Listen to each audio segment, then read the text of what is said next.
Welcome to Chapter 1, Section 1. This is called E-commerce 101, and this is where I just want to kind of explain e-commerce and give a very brief history of it and where it's going today and how it's affected us. It's obviously had a huge impact on the way that we shop, not just in America, but all over the world. People like the idea of shopping in their pajamas at midnight for a coffee maker or a vacuum. It's just extremely convenient, and you don't have to deal with the hassle of going into a store and waiting in lines. So people generally are very open to the idea of shopping online. Some people are still skeptical, even to this day, about security. But with all the different types of security measures and SSL certificates, it's fair to say that it's pretty safe to shop online. Unless you see some red flags, you should always see that it says HTTPS to make sure that it's a secure connection. So unless it's a shady website, it's actually very safe to shop online. So what is e-commerce? By definition, it's the transaction or the facilitation of business over the internet. And there's many different types of e-commerce, which I'll go over in this video. You usually think online. You usually think of an online shopping cart when you think of e-commerce, but there's a couple different models of e-commerce. So it's short for electric commerce. Any form of business over the internet could be considered e-commerce, as I pretty much just said. So I'll go over a very brief history of e-commerce in the internet. In 1979, online shopping was created by Michael Aldrich. Now, this wasn't it wasn't released to the public or anything like that, but the base functionality of online shopping was first established in 1979.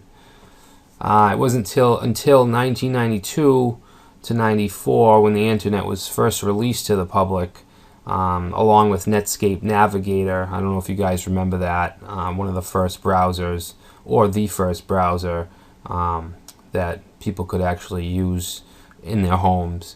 And at that time, different online shops started popping up. Books.com was one of them. I'm not sure, but I think it was actually the first big e-commerce site, which did pretty well and eventually got sold to Barnes & Noble. So if you go to Books.com today, I believe you get redirected to Barnes & Noble. So around this time, between 94 and 96, there was just a ton of new .com businesses, which is basically just an internet business. Amazon, which is the e-commerce mecca of the internet, was created and released in 1996. In 1997, Dell was supposedly the first to make $1 million in online sales. They made $1 million in online sales. 97 to 2000 is considered the .com bubble, and I don't know if you've ever heard of that, but what happened was .coms, which are just basically internet businesses, those companies were seeing their stock prices shoot up through the roof just by adding an E on the front of their domain, and this made for an environment where investors were overlooking traditional metrics and just skipping vital parts of investing, and they had so much of a confidence in new technology advancements that things just went south, and too many internet companies got too much credit for when they shouldn't have, and it ended up in just a mess. And it's called the .com collapse. I'm not a genius on the subject. I'm just telling you what I know from it. Something you might want to look up. But eventually, around 2002, things started getting a little better, and there were a lot of companies that just got buried in the .com collapse. Pets.com was a huge name back then, and they just didn't survive. There were a few that did make it through: Amazon, and Cisco, and there's a few others that made it through. Even though they were down, but they weren't out. Amazon stock went from $107 a share to $7 a share. But in 2003, Amazon actually made their first profit in 2003, and ever since then, they've got bigger. Other online shops have got bigger. So what can you buy and sell online? The short answer is everything, but there's a few categories that everything can fit into, or mostly everything. And first we have physical goods, which is obvious: clothes, washing machine, furniture, anything physical, and that's the most common type of product that's purchased online. Then you have digital goods: iTunes, any kind of music, documents, ebooks, any kind of downloadable products would be considered digital goods. And some platforms, such as PrestaShop, will have the ability to sell digital products. Subscriptions: you'll see a lot of subscription websites where you would pay a certain fee and then you'd get access to certain pages on the website with premium content that a normal visitor wouldn't be able to have access to. And then we have services, which could be anything: web design, landscaping, anything. Any kind of company could have a e-commerce page where the person could pay then and there online, and then the company would go and do the service. So, types of e-commerce: online shopping is definitely the most popular. That's usually what you think of. An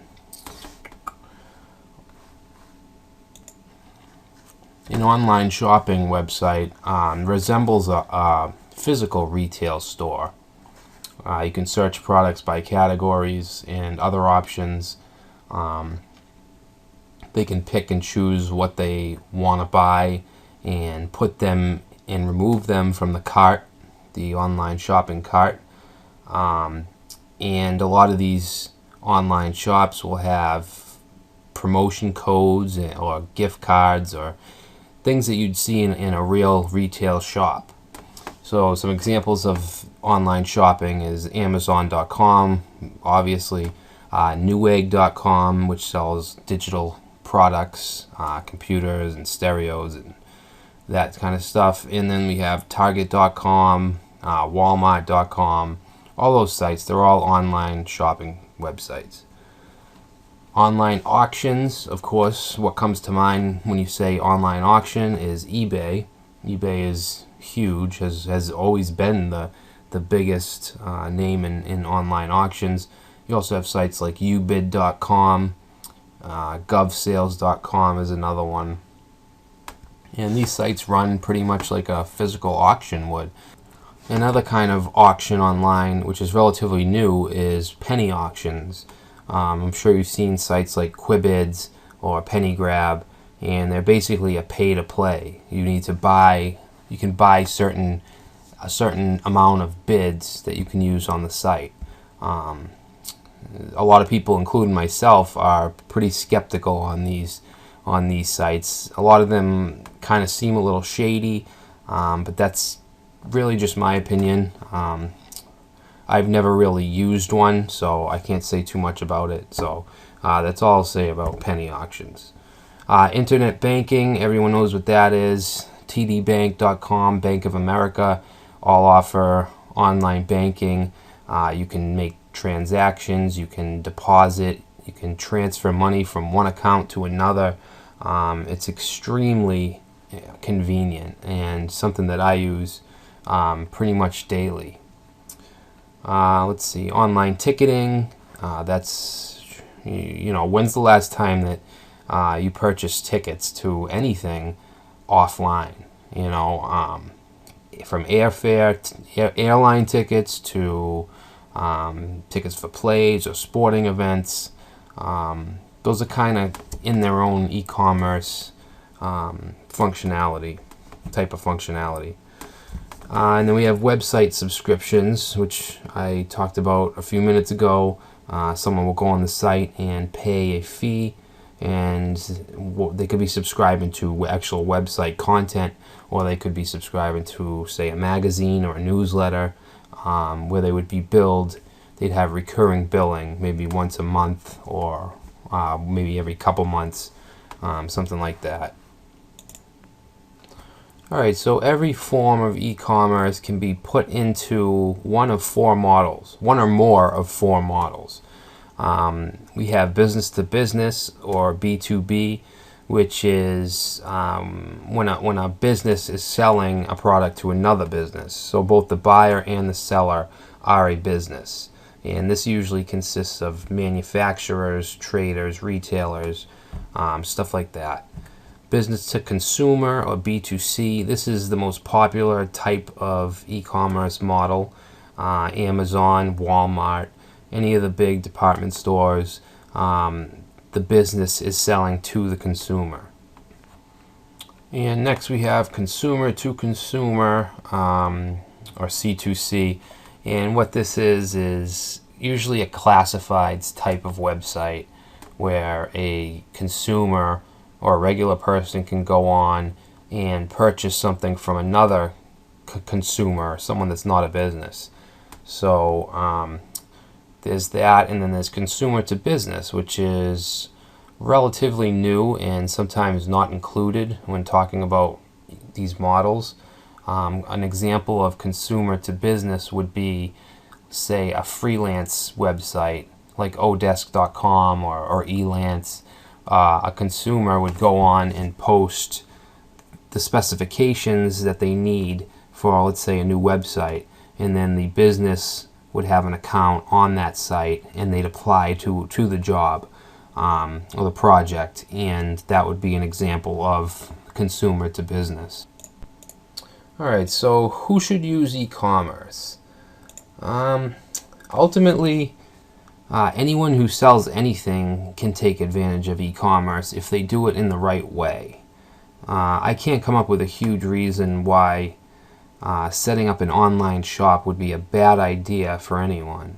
What would be a bad idea is if someone was putting thousands of dollars into it to have a developer create a proprietary platform just for them. When they don't even have any kind of web presence already, that's a bad idea. But to be able to use some kind of pre-made platform like we are here, where you can do it at very low cost and even free. If you're someone who's tech savvy, you can most likely build a PrestaShop or a Magento website for next to nothing, maybe just hosting costs or plug-in and add-on fees or something like that. But generally you can get these really, really cheap, so I don't see a problem with anybody doing that.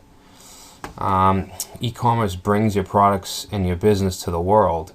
If you have a small little shop that builds knickknacks or whatever in some small town, e-commerce allows you to go beyond that town line, to expose your product to thousands and even millions of other people. So it can be very powerful.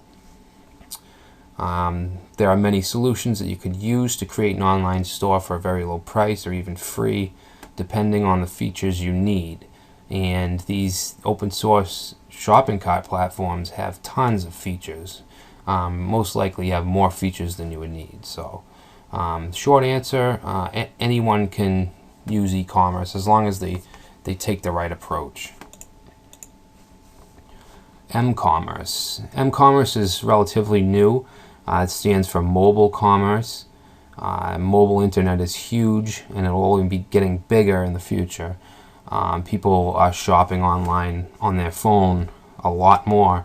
just maybe sitting in a waiting room, and they think of something they need, and they'll just quickly grab their smartphone and order it. So when you build not just an e-commerce website, but any kind of site, you should always take into consideration mobile users. And you can do that in a few different ways.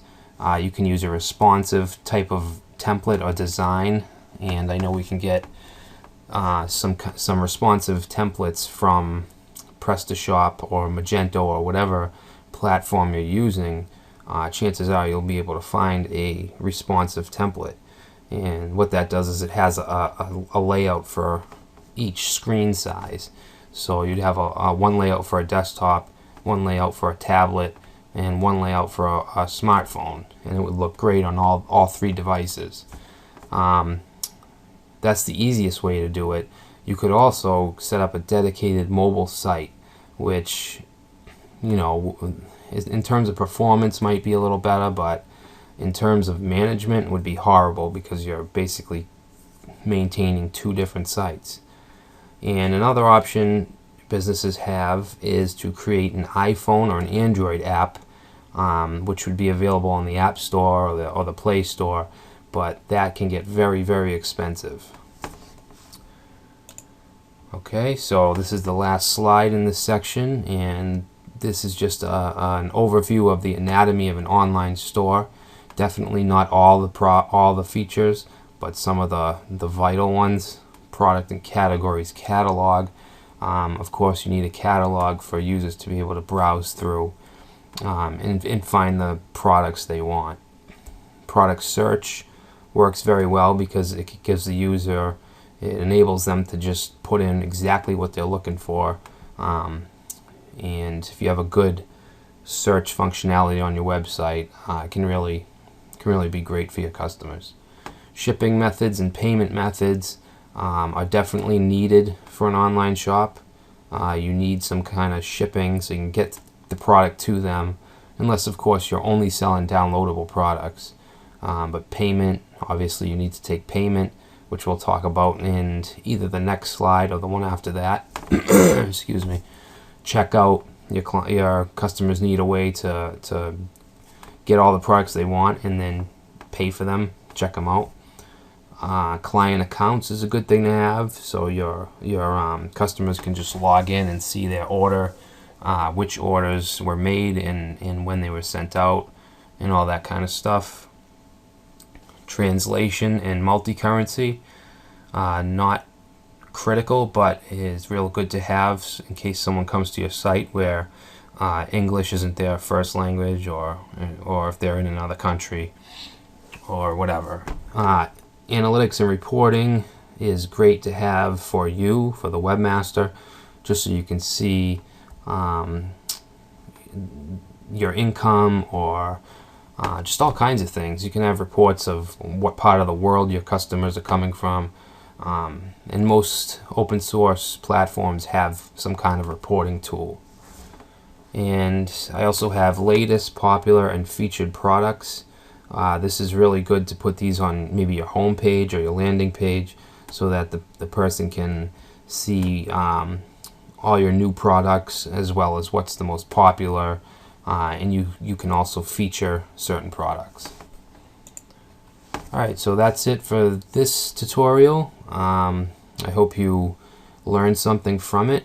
Next we'll be going through choices for platforms to use. And we'll also be talking about payment. So I will see you in the next video.